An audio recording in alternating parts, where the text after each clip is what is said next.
السلام عليكم احبائي واعزائي ومرحبا بكم. ان شاء الله تكونوا بخير وعلى خير، ان شاء الله تكونوا كامل بصحه جيده ان شاء الله.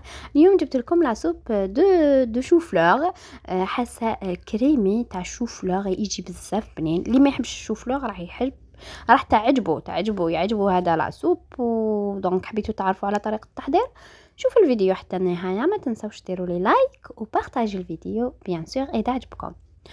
وش عندنا المقادير؟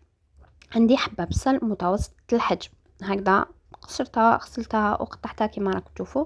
عندي راس تاع توم، انا كان في المجمد، مين نتوما ديروا اذا عندكم واحد يعني جديد ديروه. عندي كاس حليب، وعندي تانيك راس شوفلور، يعني انا راس شوفلور هذا كبير، انا قسمته على زوج، نتوما ديروا راس شوفلور صغير.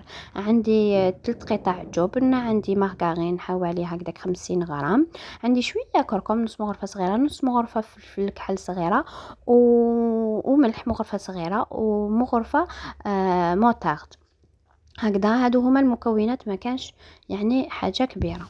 راح نجيب قدرة ولا اي حاجه باش طيبوا فيها. درت الماكارين الدوب، ودرت معاها تاني شويه زيت بيان سور، ما درتهاش وحدها هذيك الماكارين، وحطيت البصل والثوم، وحطيت لي زيبيس يتحمسوا على نار قليله. كي يتحمسوا ويتدبال هذاك شويه تاع البصل، راح نحطو الشوفلور. برك حبيتو ديروا الرند في الاول، يعني انا درت الرند والاكليل الجبل برك، باش اللي ما يحبش الشوفلور الريحه تاعو، الوغ باش هذا ما كان يعني ما يحبش ريحه الشوفلور، باسكو الشوفلور يدير من داك الريحه، وكاين اللي ما يحبش كاين بزاف اللي ما يحبوش الريحه تاع الشوفلور هذاك. الوغ ديروا الرند ولا ديروا اكليل الجبل، حبيتو ديروا الزعتره باش تنحي لكم هذيك الريحه. هكذا نخليه راهو تحمس، يعني دابلنا هذاك البصل شويه، و والثوم تاني دابت معاها. من بعد حطيت الشوفلوغ ديالنا، شوفلوغ بيان سور غسلته، يعني نقيته وغسلته بيان سور وحطيته وقسمته هكذا وحطيته. دونك خليته يتحمس شويه هذاك الشوفلوغ، ومن بعد رحت مرقت بالماء سخون. ماذا بكم مرقوا بالماء سخون باش يسهل عليكم. مرقته وغطيت هذاك الشوفلوغ، باسكو الشوفلوغ يطول شويه باش يطيب، يعني باش يطرى. غطيت كامل هذاك الشوفلوغ ونخليه يطيب. يعني انا في الاول زدت له، بعدا نقصت له شويه، خليته يطيب باش ما ينشفش هذاك الماء بزاف، يعني باش يطيب لي هذاك الشوفلوغ. دونك انا حطيت 2 وريقات رند وورقه صغيره، غصن صغير تاع اكليل الجبل. اكليل الجبل راح يعطي له ذوق ويعطي له رائحه مليحه. تقدروا تحطوه في الاول باش يعطيكم رائحه اكثر. انا كي بدا يغلي، يعني بدا يدخل له طياب، حطيت هذاك الرند وهذاك الاكليل الجبل. نتوما في الاول حطوه من احسن. ودوك كي طاب هذاك الشوفلور، راح حطيت له كاس حليب، ونحط له 3 قطع من الجبن، يعني جبن الطاري. نتوما اي نوعيه حبيتو ديروا هذاك الجبن، انا اكتفيت بهذا. دونك خليه يغلي شويه، يعني يسخن. لاصوص كانت قعدت شويه، هو طاب سقعت شويه تسمى لاصوص ما خليتهاش نشفت بزاف. دونك وخليتها يغلي، يعني هذاك كي يبدا يغلي هذاك الحليب يعني اللي فيه، راح نطفي عليه. من بعد نروح نرحيه. اي حاجه عندكم في الدار يعني ارحوا بها. نرحي انا بالبغا، ولا حبيتو ترحوا بالميكسر.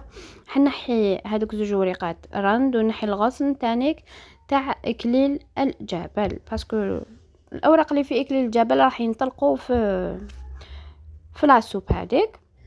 انا رحيته بالبغا ميكسر، ودوك تشوفوا كيفاش يولي قوام تاعها كريمي بزاف هايل هكذا.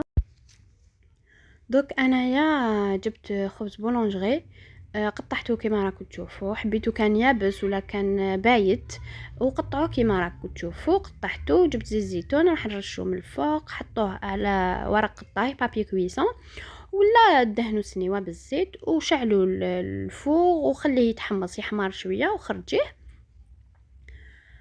دونك جبت لاصوب هذيك اللي رحيتها. شوف القوام تاعها يجي كريمي، يجي بنين.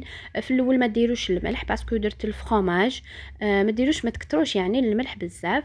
جوست كي طيب ذوقوها، يعني كي تخلص طيب ذوقوها. اذا خاصها ملح زيدوا لها شويه، جامي ديروا في الاول الملح بزاف، يعني تخافوا تجيكم مالحه بزاف.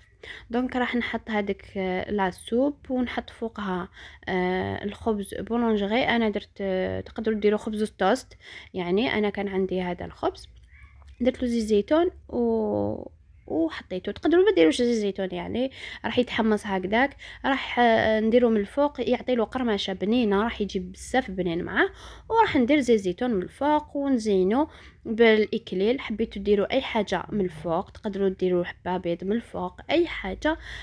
حبيتوا ديروا المعدنوس، اي حاجه حبيتوا ديروها من فوق. التزيين راح يولي ليكم، ويعني وذوقوا راح يجي بزاف بنين. انا يعني قلت لكم في المنزل ما يحبوش الشوفلوغ بزاف، يحبوه مقلي ولا ياكلوه غراتا. كي درتو لاصوب تاني كعجبهم، ما يحبوش الجواز هكذا. دونك نتوما عرفوا برك كيفاش طيبوا الشوفلوغ باش ياكلوه في الدار. ورانا في الموسم تاع الشوفلوغ، ان شاء الله يكون عجبكم، ان شاء الله تجربوه ونصيب تعاليقكم الايجابيه باللي عجبكم. ونقول لكم نتلاقاو في فيديو جديد ووصفة جديدة إن شاء الله. دمتم في رعاية الله وحفظه.